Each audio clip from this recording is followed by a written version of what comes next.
الحمد لله نحمده ونستعينه ونستغفره ونؤمن به ونتوكل عليه ونعوذ بالله من شرور أنفسنا ومن سيئات أعمالنا من يهده الله فلا مضل له ومن يضلله فلا هادي له ونشهد أن لا إله إلا الله وحده لا شريك له ونشهد أن سيدنا ومولانا محمدا عبده ورسوله صلى الله عليه وعلى آله وأصحابه وبارك وسلم أما بعد فأعوذ بالله من الشيطان الرجيم بسم الله الرحمن الرحيم وإذ يرفع إبراهيم القواعد من البيت وإسماعيل ربنا تقبل منا إنك أنت السميع العليم ربنا واجعلنا مسلمين لك ومن ذريتنا أمة مسلمة لك وأرنا مناسكنا وتب علينا إنك أنت التواب الرحيم بارك الله لنا ولكم في القرآن المجيد والفرقان الحميد رب اشرح لي صدري ويسر لي أمري واحلل عقدة من لساني يفقه قولي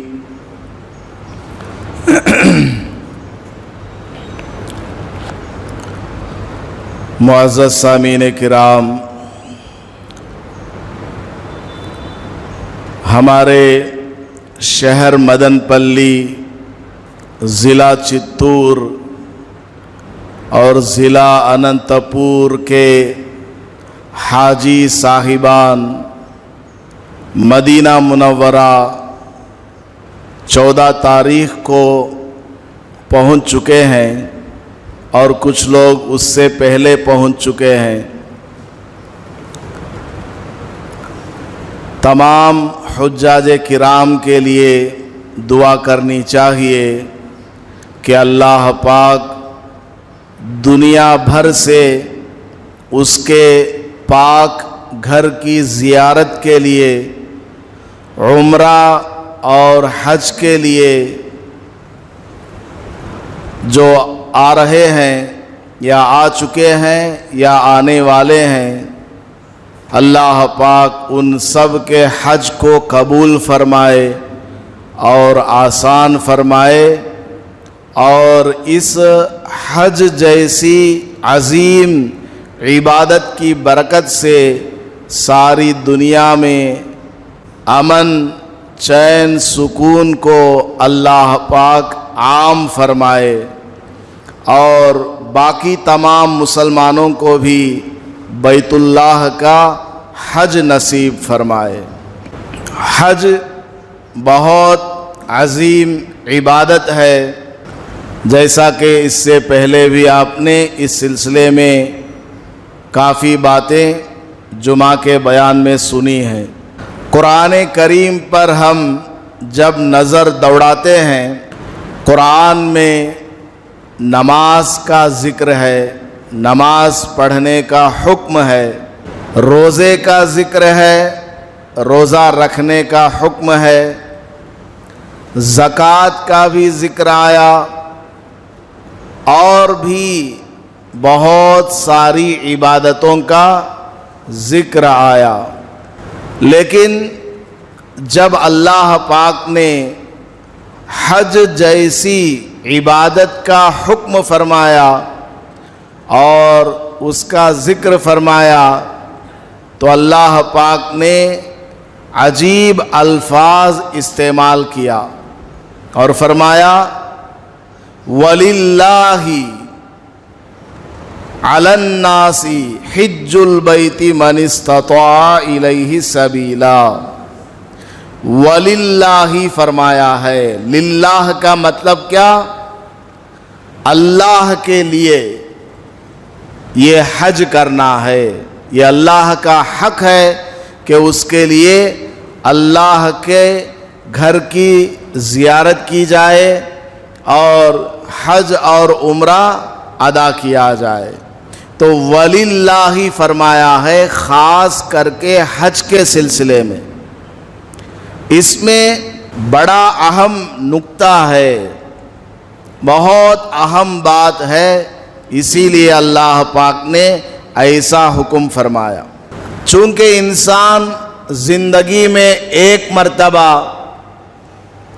سفر حج کے لیے روانہ ہوتا ہے اور بڑی خوشی محسوس کرتا ہے کہ اس کو حج کی توفیق ہو گئی ہے اور وہ 1 مہینے کے لیے یا 40 دن کے لیے سفر حج پر روانہ ہونے والا ہے، اور بہت بڑا اہم فریضہ جو کہ مالدار پر زندگی میں صرف 1 مرتبہ فرض ہوتا ہے، اس کو ادا کرنے کے لیے یہ جا رہا ہے، تو شیطان اس حاجی صاحب کی نیت خراب کرنے کی کوشش کرتا ہے۔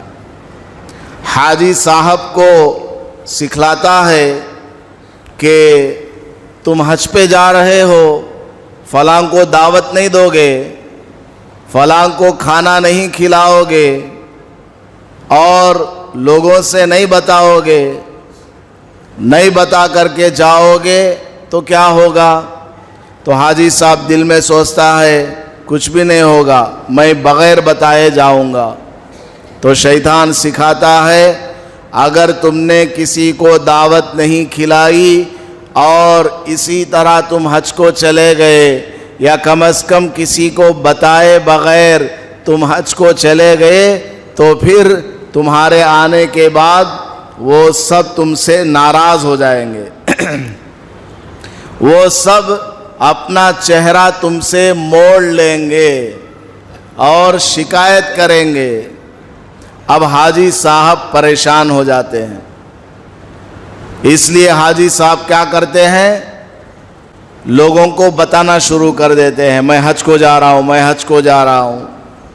اب اس کا دیکھا دیکھی لوگ آگے بڑھ کر کے دعوتیں دینا شروع کر دیتے ہیں، شادی محلوں میں دعوت دی جا رہی ہے، لا حول ولا قوت الا باللہ، شادی محلوں میں حج کی دعوت، منگنیوں کی دعوت اور برتھ ڈے پارٹیوں کی دعوت اور پتہ نہیں کیا کیا سب ہو رہا ہے۔ شریعت میں جو نہیں ہے آج ہمارا مسلمان وہ سب کر رہا ہے، بس لوگوں کا دیکھا دیکھی، لوگوں کو دکھانے کے لیے، نام حاصل کرنے کے لیے کہ میرے پاس کتنا پیسہ ہے دیکھو، میں نے حج کی دعوت کتنے لوگوں کی ہے دیکھو، میں نے کیا کیا کھلایا ہے دیکھو۔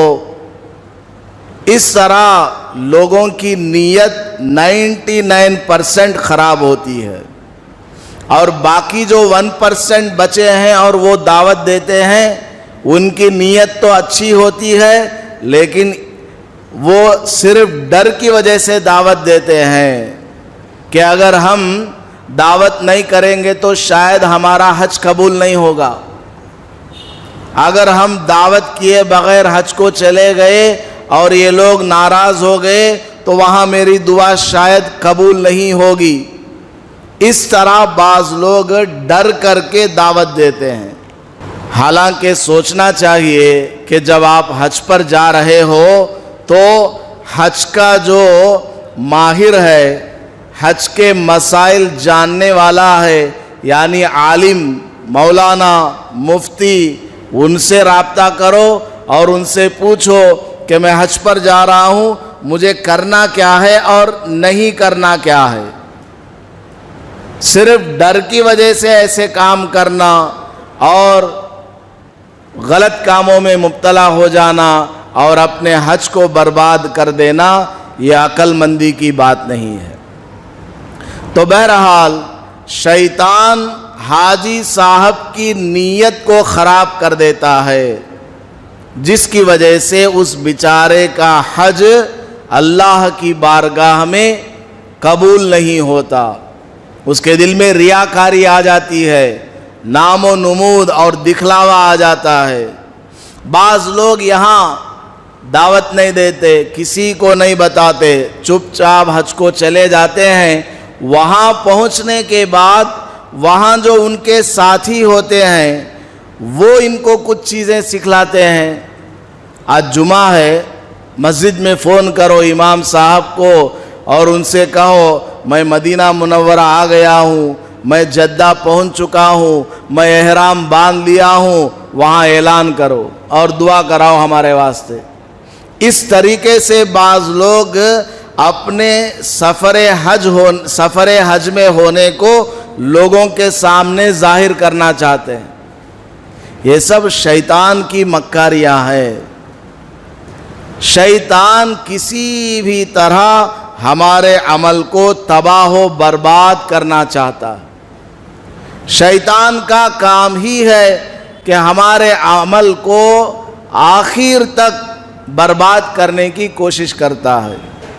سفر حج سے واپس آ گیا، گھر پہنچ گیا، اس کے بعد بھی شیطان اس حاجی صاحب کے حج کو برباد کرنے کی کوشش کرتا ہے کہ تم اب لوگوں کو کہو، اب لوگوں میں خوب بولتے پھرو کہ میں حج پہ گیا تھا، یہ کیا وہ کیا۔ کیا ضرورت ہے؟ کسی کو خود بخود معلوم ہو گیا، آپ 1 مہینہ غائب رہے، 40 دن غائب رہے، ان کو خود معلوم ہو جائے گا اور وہ خود آپ کے پاس آئیں گے، تب آپ نے ان کو بتا دیا، کوئی حرج کی بات نہیں۔ آپ کے گھر مہمان آیا، آپ ابھی حج کے سفر سے آئے ہیں، آپ کے پاس زمزم رکھا ہوا ہے، کھجور ہے، آپ نے ان کو دے دیا، کوئی حرج کی بات نہیں ہے۔ تو حج کی عبادت کو سنبھال کر کے رکھنا ہے۔ کتنی محنت سے آدمی نے پیسہ جمع کیا ہے، کتنی محنت سے آدمی نے اپنے کاروبار وغیرہ کو سیٹ کیا، گھر کے نظام وغیرہ کے لیے کچھ پیسوں کا انتظام کیا اور اہم لوگوں کو بتا دیا کہ میں سفر میں جا رہا ہوں اور میرے گھر والوں کا خیال رکھنا۔ اتنی محنت کر کے بیچارہ وہاں گیا، وہاں کی سردی کو برداشت کیا، گرمی کو برداشت کیا اور بہترین انداز میں حج کیا، لیکن لوگوں کو دکھانے کی نیت دل میں آ گئی کہ میں بھی حاجی صاحب کہلاؤں، اور نام لکھواتا ہے تو حاجی صاحب کہہ کر کے لکھواتا ہے۔ پہلے نام لکھواتا تھا عبداللہ شاہ جہان، لیکن اب نام لکھوا رہا ہے حاجی شاہ جہان، حاجی عبداللہ، حاجی فلاں صاحب۔ کیا ضرورت ہے؟ حضرت مولانا اشرف علی صاحب تھانوی رحمت اللہ علیہ، بہت بڑے اللہ والے، ان کے مدرسے میں یا کسی جگہ ایک صاحب چندہ لے کر جمع کرنے آئے۔ اب رسید میں نام لکھنے لگے، نام پوچھا گیا۔ اسی جیسا کچھ واقعہ ہے، کسی آدمی سے حضرت نے نام پوچھا، آپ کا نام کیا ہے؟ تو اس نے اپنا نام بتایا، حاجی سلیم مثال کے طور پر، یا حاجی عبداللہ۔ حضرت نے سنا، بڑا حضرت کو غصہ آیا کہ یہ آدمی اپنے آپ کو حاجی ہونا بتلا رہا ہے۔ حضرت نے کچھ نہیں کہا۔ تھوڑی دیر کے بعد اس آدمی نے حضرت سے پوچھا، حضرت آپ کا نام کیا ہے؟ حضرت نے فرمایا نمازی اشرف علی۔ میرا نام کیا ہے؟ نمازی اشرف علی ہے۔ حاجی صاحب نے پوچھا حضرت یہ کیسا نام آج تک ہمیں نہیں سنے ہیں، نمازی اشرف علی۔ حضرت نے فرمایا ارے بھائی جب تم زندگی میں ایک مرتبہ حج کر کے اپنے آپ کو حاجی صاحب کہتے ہو، میں تو روزانہ 5 ٹائم نماز پڑھتا ہوں اور پوری زندگی پڑھتا ہوں، تو کیا میں اپنے آپ کو نمازی اشرف علی نہ کہوں؟ تو اصل مسئلہ کیا ہے؟ نیت ہے۔ نیت ہماری صاف ہونی چاہیے اور طریقہ صحیح ہونا چاہیے۔ نیت صاف ہو اور طریقہ شریعت کے مطابق ہو۔ ہمارے گھر کے سامنے پڑوسی ہیں، 2 دن پہلے میں نے ان کو بتایا کہ اننت پور میں حضرت مولانا مشتاق صاحب دامت برکاتہم ہیں، وہ مدینہ منورہ پہنچ چکے ہیں۔ ہمارے پڑوسی وہ بھی اننت پور کے رہنے والے، انہوں نے پوچھا حضرت کیا وہ ہمارے حضرت گئیں کیا حج کو؟ میں بولا ہاں بھائی گئے ہیں۔ حضرت بولے میں اننت پور کا رہنے والا، ان کا قریبی آدمی، قریبی ایک دم کلوز آدمی ہوں، مجھے حضرت نے نہیں بتایا۔ میں نے کہا یہی کام تو ہے اصل کرنے کا۔ حضرت نے پورے اننت پور شہر میں کسی کو نہیں بتایا کہ وہ حج کو جا رہے ہیں۔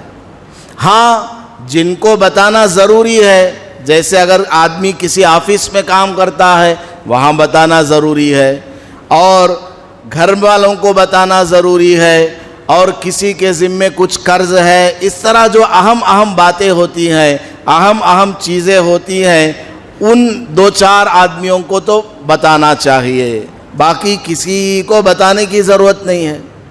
آپ ابھی جمعہ نماز پڑھنے آئے، کس کس کو بتا کر کے آئے؟ فجر کی نماز پڑھنے آپ آتے ہیں، کس کس کو آپ بتا کر کے آتے ہیں؟ کسی کو بھی نہیں۔ روزہ آپ رکھتے ہیں، صبح میں سحری کھاتے ہیں، کس کس کو آپ بتاتے ہیں؟ کسی کو بھی نہیں۔ سمجھ میں آ گئی بات؟ تو سفر حج ایسا ہونا چاہیے کہ بغیر بتائے ہوئے پوشیدہ طور پر اللہ کی بارگاہ میں، اللہ کے گھر پر حاضر ہوا جائے۔ چونکہ یہ زندگی میں ایک مرتبہ کی جانے والی عبادت ہے، شیطان اس عبادت کو خراب کرنے کی کوشش کرتا ہے۔ اسی لیے اللہ پاک نے قرآن کریم میں جب حج کا حکم دیا وَلِلَّهِ فرمایا ہے، وَلِلَّهِ اللہ کے لیے حج کرو۔ نماز کا آرڈر دیا، اللہ نے ایسا حکم نہیں فرمایا۔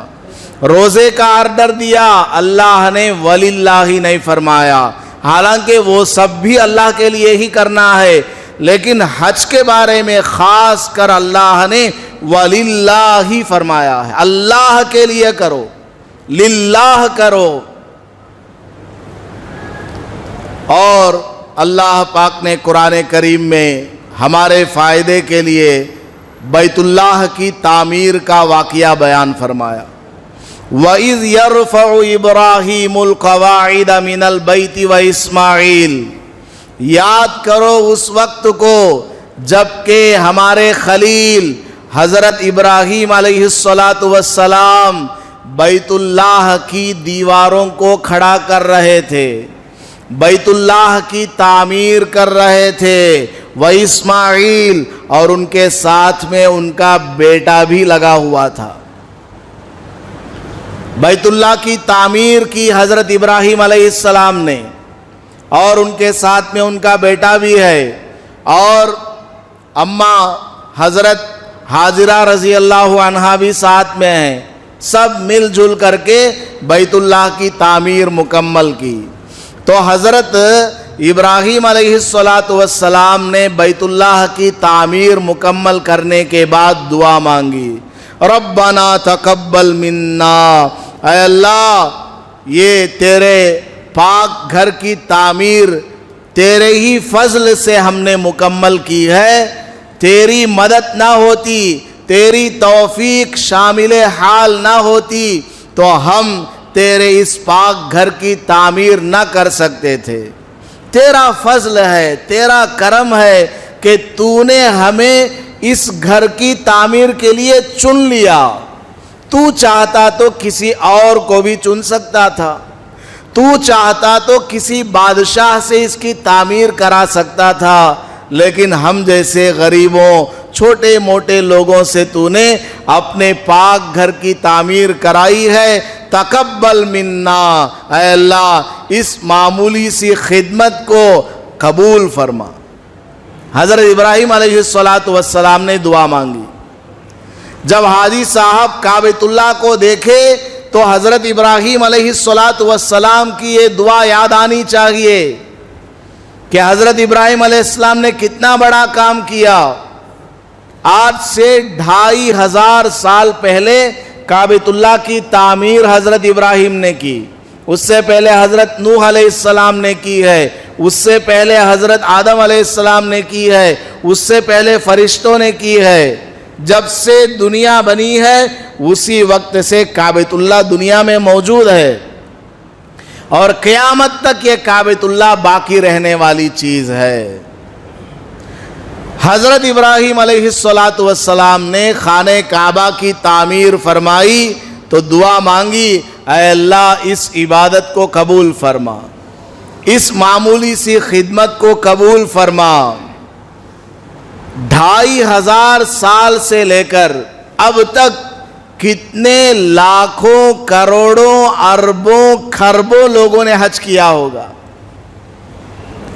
ہم سب نے مل کر, ہمارے اندرا نگر والے, کرشنا نگر والے اور مختلف جگہ والے اور ادھر ادھر سے بھی کچھ چندہ آیا, سب نے مل کر ہماری اس مکہ مسجد کو ہم سب نے مل کر کے بنایا. ٹھیک ہے, اب یہاں لوگ آ کر کے نماز پڑھتے ہیں, جس کا جتنا حصہ اس میں لگا ہے اتنا ثواب اس کو ملتا رہے گا. وہ آدمی مر کر کے چلا جائے گا, مکہ مسجد جب تک باقی ہے, نماز ہو رہی ہے, اس کو ثواب ملتا رہے گا, بلکہ قیامت تک اس کو ثواب ملتا رہے گا کہ اس نے قیامت تک کے لیے اس میں پیسہ لگا دیا ہے کہ مسجد قیامت تک رہے گی اور اس میں لوگ نماز پڑھیں گے. کتنا ثواب ملے گا. 2500 سال پہلے حضرت ابراہیم علیہ السلام نے خانہ کعبہ کی سر نو نیو کنسٹرکشن کرائی ہے. اس وقت سے لے کر اب تک اور اب کے بعد سے لے کر قیامت تک کتنے کروڑوں آدمی حج کرنے جائیں گے. کس قدر ثواب کا کام حضرت ابراہیم علیہ السلام نے کیا ہے.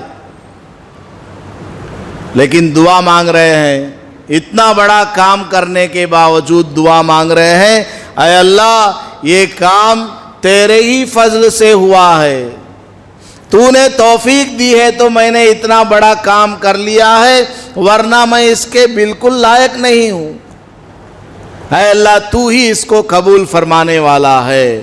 انکا بلا شبہ تو ہی, انتا تاکید کے ساتھ کہا, پہلے انکا کہا پھر انتا بھی کہا, بلا شبہ اے اللہ تو ہی السمیع العلیم, سننے والا ہماری دعاؤں کو, العلیم جاننے والا ہے ہماری نیتوں کو, ہمارے کام کو.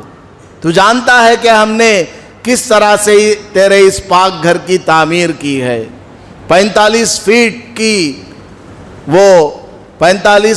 وہ تعمیر ہے, اتنی اونچائی کی وہ بلڈنگ ہے. اللہ پاک نے حضرت ابراہیم علیہ السلام سے اتنا بڑا کام لے لیا. حضرت ابراہیم علیہ السلام نے اس کی قبولیت کے لیے دعا مانگی. تو ہمیں اور خاص کر کے حاجی صاحبان کو کہا گیا کہ تم حج کرنے گئے ہو, فخر نہ کرو, غرور نہ کرو, گھمنڈ نہ آئے تمہارے اندر کہ میں نے ہمارے پورے گاؤں میں اکیلا حاجی صاحب ہوں. بعض لوگ بولتے ہیں کہ نہیں بولتے ہیں, ہمارے پورے خاندان میں ایکیج میں حافظ صاحب, میں ایکیج مفتی صاحب, فخر سے بولتے ہیں, یا میں ایکیج حاجی صاحب, ہے کہ نہیں. یہ سب چیزیں نکال دینا, ختم کر دینا. یہ سب چیزیں جو بھی کام کرے اللہ کے لیے بس.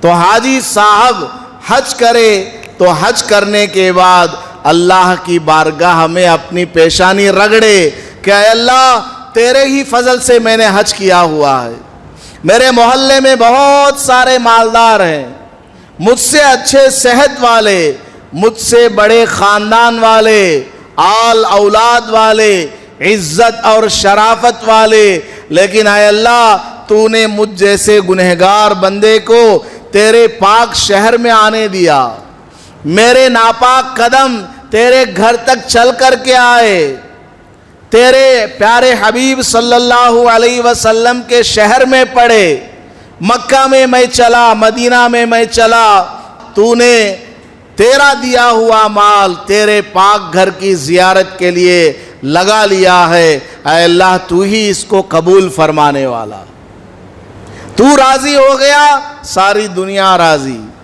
ساری دنیا چاہے راضی ہو ناراض ہو اس سے کوئی مطلب نہیں، تیرا راضی ہونا ضروری ہے، تیرا راضی ہونا ضروری ہے، اے اللہ میری اس چھوٹی سی عبادت کو قبول فرما۔ حضور صلی اللہ علیہ وسلم کو کیا سمجھتے ہیں؟ تمام نبیوں کے سردار، تمام پیغمبروں میں سب سے بڑے رتبے والے، مقام اور درجے والے، اور قیامت میں سب سے پہلے اللہ سے بات کر کے سفارش کرنے والے، اس کے بعد دوسرے پیغمبروں کو سفارش کا حق ملے گا، اس کے بعد صحابہ کو ملے گا، شہداء کو ملے گا، علماء کو ملے گا، حفاظ کو ملے گا، حاجی صاحب کو بھی سفارش کا حق ملے گا۔ اتنے بڑے پیغمبر جن کی اجازت کے بغیر، جن کی دعا کے بغیر قیامت کا جو عالم ہے حساب و کتاب کا وہ شروع ہونے والا نہیں ہے، اتنے بڑے پیغمبر اپنی آخری زندگی میں اللہ کے سامنے دعا مانگتے ہیں، راتوں رات عبادت کرنے والے، اس قدر عبادت کرنے والے کہ ایک ایک رکعت میں 4 5 پاروں کی تلاوت کیا کرتے تھے تہجد کی نماز میں، پیروں میں ورم آ جاتا تھا، اتنا لمبا سجدہ، اتنا لمبا سجدہ۔ حضرت اماں عائشہ رضی اللہ عنہا فرماتی ہے ایک مرتبہ میں نے اپنے سرکار کو دیکھا، وہ اپنا سر زمین پر لگائے ہوئے ہیں، پیشانی زمین پر رگڑ رہے ہیں، جسم میں بالکل مومنٹ نہیں ہے، حرکت نہیں ہے، اور بہت دیر سے سجدے میں ہے۔ مجھے شبہ ہوا کہ کہیں روح پرواز کر گئی ہو، تو میں نے حضور کے قدموں کو، سجدے کی حالت میں پیر اس طرح کھڑے رہتے ہیں تو پیچھے کا جو حصہ ہے تلوا، اس کو میں نے ہاتھ لگا کر کے دیکھا تو پیروں کی گرماہٹ مجھے محسوس ہوئی، تب مجھے اطمینان ہوا کہ آپ صلی اللہ علیہ وسلم حیات ہیں۔ اس قدر لمبا سجدہ کرنے والے، میرے اور آپ کے لیے دعائیں پوری زندگی مانگنے والے، اتنے بڑے جلیل القدر پیغمبر آخری زندگی میں اللہ سے دعا مانگتے ہیں، ما عبدناک حق عبادتک، اے اللہ جس طریقے سے مجھے تیری عبادت کا حق ادا کرنا چاہیے تھا میں نے ادا نہیں کیا،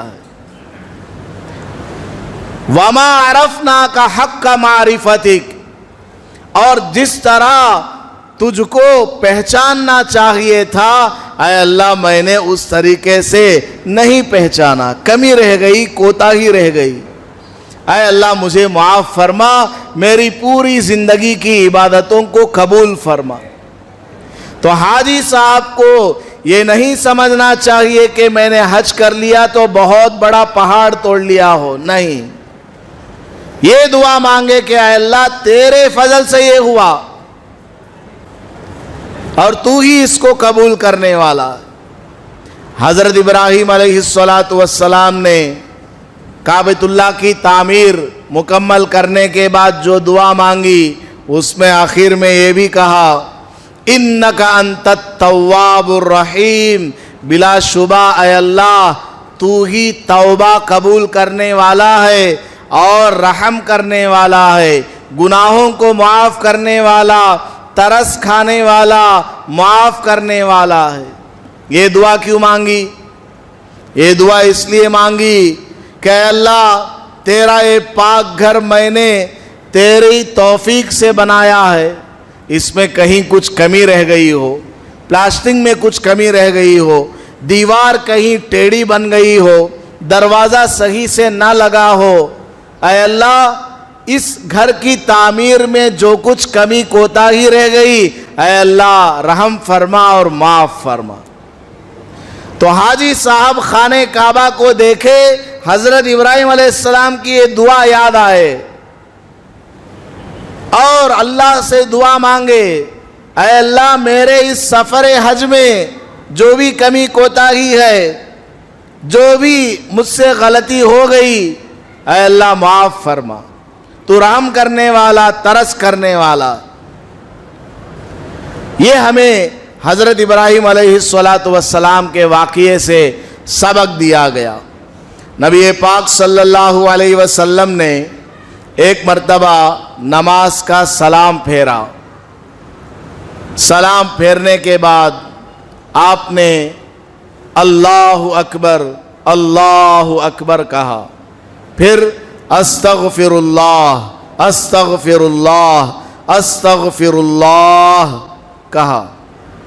اما عائشہ رضی اللہ عنہا نے سنا تو پوچھا کہ حضرت آپ نے استغفر اللہ کیوں کہا؟ استغفر اللہ تو کسی گناہ کرنے کے بعد پڑھی جاتی ہے۔ استغفر اللہ کا مطلب کیا؟ اے اللہ مجھے معاف فرما، میری مغفرت فرما، میری غلطی کوتاہی کو درگزر فرما۔ حضور پاک صلی اللہ علیہ وسلم نے ابھی کیا کیا ہے؟ نماز پڑھی ہے، نماز کے بعد استغفر اللہ پڑھ رہے ہیں، ایک بار نہیں تین بار۔ اما عائشہ نے پوچھا کہ حضرت آپ نے تو نماز پڑھی ہے، آپ نے قرآن پڑھا نماز میں، آپ نے رکوع کیا، آپ نے سجدہ کیا، اتحیات، درود شریف اور دعائے معصورہ یہ سب آپ نے پڑھا ہے، اس میں آپ نے کون سی غلطی کی ہے کہ آپ کو استغفر اللہ کہنے کی ضرورت پڑ گئی؟ نبی پاک صلی اللہ علیہ وسلم نے ارشاد فرمایا، ہاں میں نے کوئی گناہ کا کام تو نہیں کیا ہے، لیکن نماز چونکہ اللہ کی عبادت ہے، جس طریقے سے اللہ کی عبادت کرنی چاہیے، شاید میری نماز میں کوئی کمی ہو، میری قرات میں کوئی کمی ہو، میرے قیام میں، میرے رکوع میں، میرے سجدے میں، میرے بیٹھنے میں، اٹھنے میں کوئی غلطی رہ گئی ہو، اس لیے میں اللہ سے معافی مانگتا ہوں۔ اکثر آپ صلی اللہ علیہ وسلم ہر نماز کے بعد یہ دعا بولا کرتے تھے سلام پھیرتے۔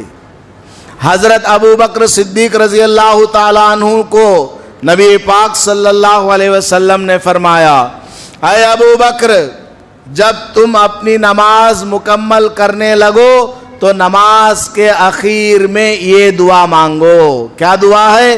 اللہم انی ظلمت نفسی، اے اللہ میں نے اپنی جان پر ظلم کیا ہے۔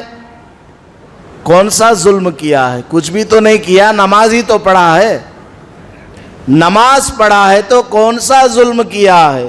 نماز کے آخر میں حضور حضرت ابو بکر کو سکھا رہے ہیں۔ ابو بکر خلیفہ اول، حضرت ابو بکر کے بعد قیامت تک آنے والے جتنے ہیں، حضرت عمر سے لے کر لاسٹ پرسن تک، سب کا ایمان ایک طرف، حضرت ابو بکر کا ایمان سنگل ہینڈ اکیلے ایک طرف۔ اتنے بڑے صحابی کو حضور دعا سکھا رہے ہیں، اے ابو بکر نماز کے آخر میں سلام پھیرنے سے پہلے یہ دعا مانگو، اللہم انی ظلمت نفسی، اے اللہ میں نے اپنے آپ پر بہت ظلم کیا ہے، معمولی ظلم نہیں، ظلمن کثیرا، بہت بڑا ظلم کیا ہے۔ کیا ظلم ہے؟ یہی ہے کہ جس طریقے سے نماز پڑھنی چاہیے اے اللہ میں نہیں پڑھ سکا، حالانکہ وہ بالکل صحیح پڑھا کرتے تھے۔ حدیث میں آتا ہے حضرت ابو بکر صدیق رضی اللہ تعالیٰ عنہ جب نماز کے لیے کھڑے ہوتے اس طرح کھڑے ہوتے جیسا کہ زمین میں ایک لکڑی کو ٹھوک دیا گیا ہو، بالکل حرکت نے اسٹیف ہو کر کے، اوبیڈینٹ بن کر کے، باادب ہو کر کے کھڑے ہوا کرتے تھے۔ اگر کوئی پرندہ آ کر کے بیٹھ جاتا، پرندہ کو پتہ نہ چلتا کہ یہ آدمی ہے یا کوئی جھاڑ ہے، اس طرح بالکل سیدھا کھڑے ہوتے تھے، ایکٹیو، چست ہو کر کے۔ اس کے باوجود حضور نے تعلیم دی، اے ابو بکر یہ دعا مانگو اللہ سے، تکبر نہ کرو، غرور نہ کرو کہ میں ایسی نماز پڑھتا ہوں، اللہ سے دعا مانگو اے اللہ میری نماز میں جو بھی کمی کوتاہی ہے اے اللہ تو معاف فرما۔ تو حاجی صاحب کو بھی یہی کرنا چاہیے کہ اے اللہ میرے سفر حج میں اور حج کرنے کے دوران، عمرہ کرنے کے دوران، طواف کے دوران، صفا مروہ کی سعی کے دوران، عرفات میں، مینا میں، مزدلفہ میں اور حج کو جاتے ہوئے اور حج کے بعد آتے ہوئے اے اللہ کہیں بھی کوئی غلطی ہو گئی ہو اے اللہ معاف فرما۔ تو اخلاص کی ہمیں سفر حج میں خاص کر کے دعوت دی گئی ہے۔ اسی طرح حاجی صاحب جس گھر سے نکلے ہیں ان گھر والوں کو بھی چاہیے کہ وہ اخلاص اختیار کریں، وہ بھی خواہ لوگوں میں بتاتے نہ پھریں کہ ہمارے معلوم ہے کہاں گئی سو، لوگوں میں بتاتے نہ پھریں، پوشیدہ رکھیں، لوگوں کو پتہ چل گیا خود بخود ٹھیک ہے کوئی بات نہیں، خود سے بتانے کی کوشش نہ کریں، اس لیے کہ شیطان نیت کو خراب کر دیتا ہے۔ شیطان کیا کرتا ہے؟ نیت کو خراب کر دیتا ہے، اب وہ حج اللہ کے لیے نہ ہو کر کے لوگوں کے لیے ہو جاتا ہے۔ اسی لیے اللہ پاک نے قرآن کریم میں وَلِلَّهِ فرمایا ہے، وَلِلَّهِ عَلَى النَّاسِ، اللہ کی خاطر حج کو کیا جائے، اللہ کو راضی کرنے کے لیے حج کو کیا جائے، لوگوں کو دکھانے کے لیے، لوگوں میں نام حاصل کرنے کے لیے یہ سفر ہرگز نہ کیا جائے۔ تو ہمیں چاہیے کہ ہر چھوٹی بڑی عبادت میں اخلاص پیدا کریں، اللہ کو راضی کرنا ہمارا مقصد ہو، لوگوں کو دکھلانا ہمارا مقصد ہرگز نہ ہو۔ اللہ پاک ہم سب کو سفر حج کی توفیق عطا فرمائے اور نبی پاک صلی اللہ علیہ وسلم کے روضے پر حاضری نصیب فرمائے اور بار بار حج اور عمرہ کی توفیق عطا فرمائے۔ آمین وآخر دعوانا ان الحمدللہ رب العالمین۔